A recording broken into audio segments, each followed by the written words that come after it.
All right, now earthquakes are not common news in Israel, but they are a significant factor in the real estate market. A special regulation in local building laws has resulted in more and more buildings undergoing massive renovations so that they can survive earthquakes, and thus the real estate market in major cities in Israel changes drastically.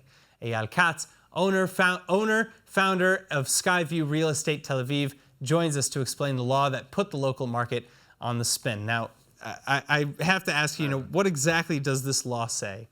After 1980, there was a new standard of building that was suited for earthquakes. So the new law says that every building that was built before 1980, it doesn't meet the new standard of building and needs to be straightened for earthquakes. But it's not mandatory. On the other hand, if you do renovate a building that was built before 1980, you get a lot of benefits from the municipality. So what kind of benefits are we talking about, and what kind of renovations are included? It's called the Tama 38.1 and Tama 38.2. There's two Tamas. The difference between the Tamas is that Tama 38.1, you take the building, you renovate it, and the new apartments you build on the old building.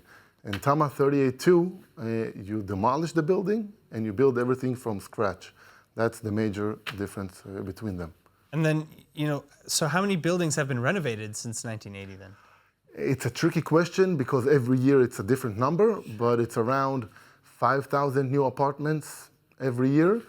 You can look at it this way, that on every 9 new apartments, 1 apartment is a Tama apartment.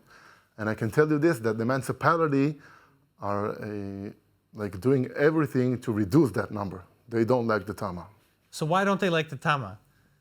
That's for a different, I see. That's for the next show because it's a long story. All right, well then, I'll ask you this, how has that affected the local real estate market, local apartments?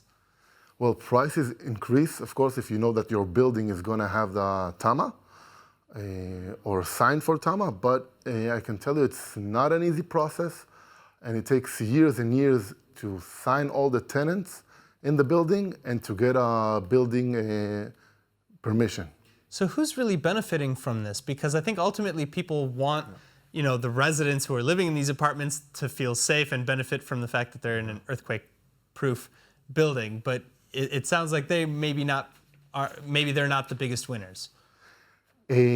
Well, I can tell you, besides the municipality that I told you they don't like it because they don't benefit from it, so the contractor, because he gets more percentage of contractor, and the owner, of course, the owner can get a mamad, he can get an elevator, a balcony, a new lobby, a parking space.